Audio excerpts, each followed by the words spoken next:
साल से जंग की आग में जल रहे गजा में हालात बद से बदतर होते जा रहे हैं। भूखमरी, मेडिकल सुविधाएं और रोजमर्रा की जरूरतों के लिए लोगों को जिद्दोजहद करनी पड़ रही है और इससे पूरी दुनिया चिंतित है। 2 मार्च 2025 को गजा में मानवीय सहायता को पूरी तरह से इसराइल ने बंद कर दिया था और फिलिस्तीनियों को एक तरह से मरने के लिए छोड़ दिया था। लेकिन दुनिया भर के देशों के दबाव के कारण हाल ही में GHF यानी गजा ह्यूमैनिटेरियन फाउंडेशन के माध्यम से भोजन सामग्री बांटना शुरू किया गया।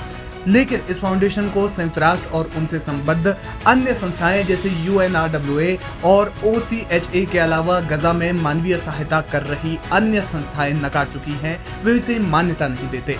दरअसल ये संगठन अमेरिका और इसराइल समर्थित संगठन है और संयुक्त राष्ट्र का मानना है कि इसका राजनीतिकरण किया जा रहा है और GHF के माध्यम से इसराइल जंग के समय में लोगों की भूख को हथियार बनाकर इस्तेमाल कर रहा है। ये बातें सिर्फ हवा हवाई नहीं हैं, बल्कि इसके कई कारण हैं। गजा में मानवीय सहायता पहुंचा रही संस्थाओं का मानना है कि GHF जिस तरीके से काम कर रहा है वो मानवता के सख्त खिलाफ है और वे भूख को हथियार बनाकर इस्तेमाल कर रहे हैं। संस्थाएं मानती हैं कि GHF का उद्देश्य फिलिस्तीनियों के विस्थापन को बढ़ावा देना है। यही वजह है कि 25 मई को इसके एग्जीक्यूटिव डायरेक्टर जेक वुड ने इस्तीफा दे दिया था। उन्होंने अपना पद छोड़ते हुए GHF पर कई संगीन आरोप लगाए। जेक वुड ने कहा कि GHF का सहायता वितरण कार्यक्रम मानवीय सिद्धांतों, मानवता, तटस्थता, निष्पक्षता और स्वतंत्रता का पालन करने में सक्षम नहीं है, जिन्हें मैं त्यागने को तैयार नहीं हूँ। गजा में भूखमरी के संकट स्तब्ध करने वाले और हृदय विदारक हैं और मैंने GHF को एक स्वतंत्र मानवीय संगठन के रूप में स्थापित करने की कोशिश की थी।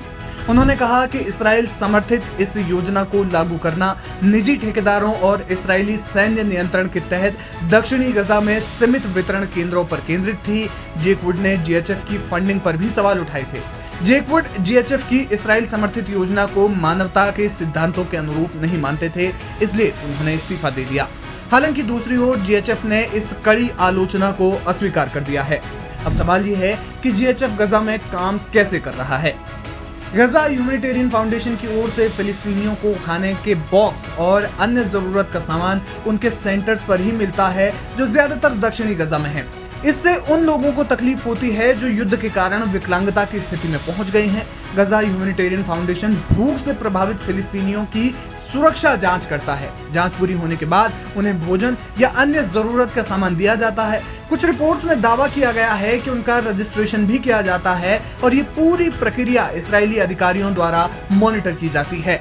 GHF के सेंटर सिक्योरिटी गार्ड्स और इजरायली सेना की सुरक्षा से घिरे हुए हैं। ये सेंटर्स उन इलाकों में हैं जो इजरायली सेना के नियंत्रण में है, यानी कि दक्षिणी गजा में। इसलिए भी ऐसा कहा जा रहा है कि फाउंडेशन विस्थापन को बढ़ावा दे रहा है, क्योंकि युद्ध प्रभावित लोगों को खाने और दूसरी जरूरत का सामान लेने के लिए दक्षिणी गजा में इनके सेंटरों पर आना पड़ता है, जो गजावासियों को लेकर इसराइल और अमेरिकी नीतियों का एक हिस्सा है। इसके अलावा मानवीय सहायता इसराइल के माध्यम से प्रवेश करती है, जिसका काम ये सुनिश्चित करना है कि कोई भी सामान हमास के हाथों में न जाने पाए। यही कारण है कि संयुक्त राष्ट्र GHF का समर्थन नहीं करता और न ही इसे मान्यता देता है। जानकार मानते हैं कि इसराइल और अमेरिका पर इस समय कई देशों का दबाव है और इसलिए वो गजा में इतना भोजन पहुंचा रहे हैं कि वहां अकाल की स्थिति न आ जाए। लेकिन विशेषज्ञ ये भी मानते हैं कि ये बेहद चिंताजनक है कि इसराइल भूख को हथियार की तरह इस्तेमाल कर रहा है।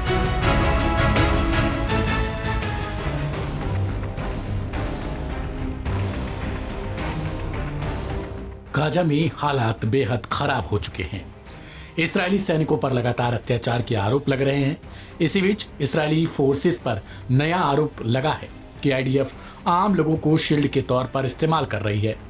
एक फिलिस्तीनी युवक ने बताया कि जब उसे इजरायली सेना ने हिरासत में लिया तो केवल तभी उसकी आंखों की पट्टी और हाथों की रस्सियां हटाई जाती जब ये होता कि इंसानी ढाल के तौर पर उसका इस्तेमाल किया जाना है। 36 साल के इस फिलिस्तीनी युवक ने बताया कि उसे सेना की वर्दी पहनाई गई और उसके सिर पर एक कैमरा फिट किया जाता है। इसके बाद उसे निगरानी के लिए मैदान में उतार दिया गया। युवक ने बताया कि यह सब पहनाने के बाद उसे गजा में बने घरों में भेज दिया गया ताकि वह यह पता लगा सके कि वहां पहले से कोई बम या हथियारबंद शख्स पहले से मौजूद तो नहीं। हैरान करने वाली बात है कि IDF यूनिट बाय यूनिट युवकों का इस्तेमाल करती है, यानी एक यूनिट का काम खत्म हुआ तो उसी फिलिस्तीनी शख्स को दूसरे यूनिट को सौंप दिया जाता अब दूसरी यूनिट इसी तरीके से अपने काम को समाप्त करने के बाद उसी शख्स को तीसरी यूनिट को भेज देती, यानी यूनिट बाय यूनिट एक ही शख्स का लगातार इस्तेमाल, वो भी एक सर्विलांस के लिए। एक फिलिस्तीनी शख्स हमदान ने बताया, उन्होंने मुझे पीटा और कहा तुम्हारे पास कोई और ऑप्शन नहीं है, या तो ये तय करो या मरने के लिए तैयार रहो। मुझे पिछले साल गर्मियों में लगभग 2.5 हफ्ते तक इस्राएली सेना ने उत्तरी गाजा में बंधक बनाकर रखा था। यही नहीं बल्कि कुछ मीडिया रिपोर्ट के मुताबिक एक इस्राएली अधिकारी ने नाम ना छापने की शर्त पर एक न्यूज एजेंसी को बताया कि ऐसे आदेश अक्सर ऊपर से ही आते हैं और कई बार लगभग हर यूनिट किसी न किसी फिलिस्तीनी युवक को इस तरह इस्तेमाल करती थी। कई फिलिस्तीनियों और इस्राएली सैनिकों ने बताया कि इस्राएली सेना गजा में बार बार लोगों को इंसानी ढाल की तरह इस्तेमाल कर रही है। एपी से बातचीत में कुछ इस्राएली सैनिकों ने खुलासा किया कि सेना में मच्छर प्रोटोकॉल नाम की एक प्रक्रिया अपनाई जाती है, जिसके तहत फिलिस्तीनी नागरिकों को जबरन सैन्य अभियानों में आगे किया जाता है, यानी उन्हें मानवीय ढाल बनाया जाता है। सैनिकों ने बताया कि इस रणनीति को अपनाने के पीछे का तर्क कह दिया जाता है कि इससे ऑपरेशन तेज होगा और गोला बारूद की बचत होगी और युद्धों में कुत्तों की मौत से बचा जा सकता है, लेकिन असलियत में यह एक क्रूर और शर्मनाक प्रथा है। गौरतलब है कि सेना आम तौर पर ऐसे प्रशिक्षित कुत्तों का इस्तेमाल करती है, जिसके सहारे वो सर्विलांस का काम करवा लेते हैं और आसानी से वहां पर अपने बमों या फिर जो भी उन्हें कार्य करना होता है उसको अंजाम देते हैं। लेकिन उनकी जगहों पर फिलिस्तीनियों का इस्तेमाल IDF द्वारा किए जाने की खबर आई है। एक सैनिक के मुताबिक जब यह तरीका एक बार इस्तेमाल हुआ तो यह खेत में लगी आग की तरफ फैल गया।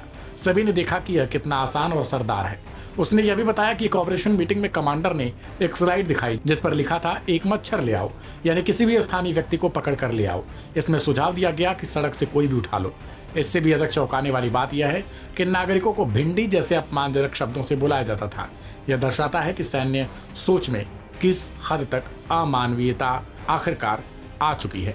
और अब आरोप लगाया जा रहा है कि क्या यह मानवीय मूल्यों का उल्लंघन नहीं है, और अगर है तो फिर कोई देश इस पर क्यों नहीं बोलता।